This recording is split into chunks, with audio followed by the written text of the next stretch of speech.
Tadi aku ada tengok satu video ni. Memang viral gila lah dekat media sosial. Pasal orang asli ni, dia jalan kaki nak jumpa dengan Pemex, nak tuntut keadilan. Lepas tu nak selesaikan masalah tanah dia. Sebab tanah dia ni diganggu.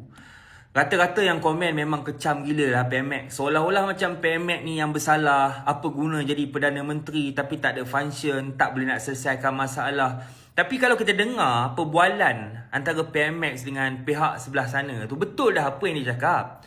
Tanah negeri ni bukan di bawah kuasa dia, tapi di bawah kuasa kerajaan negeri. Dia akan bantu, tapi dia akan bincang lah dengan MB Besar Pahang, Menteri Besar Pahang, supaya isu ni dapat diselesaikan. Itu yang boleh dibuat. Tapi orang masih tak faham tau. Padahal kita tingkatan 5 dulu, belajar buku teks sejarah ni memang ada dah.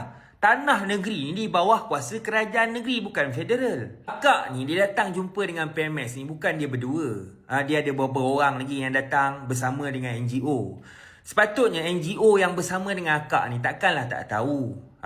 Ni isu penempatan orang asli berkenaan tanah ni di bawah Jakwa, di bawah portfolio Zaid Hamidi.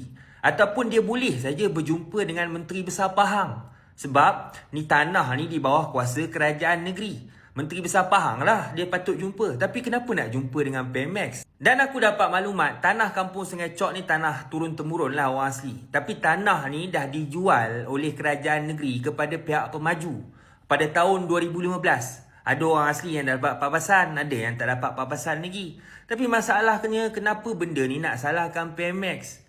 Yang ni aku pelik. Bukannya Pemex ni dah jadi Perdana Menteri 60 tahun kita nak salahkan dia. Dia baru jadi Perdana Menteri 3 tahun. Benda ni dah berlaku pada tahun 2015 lagi.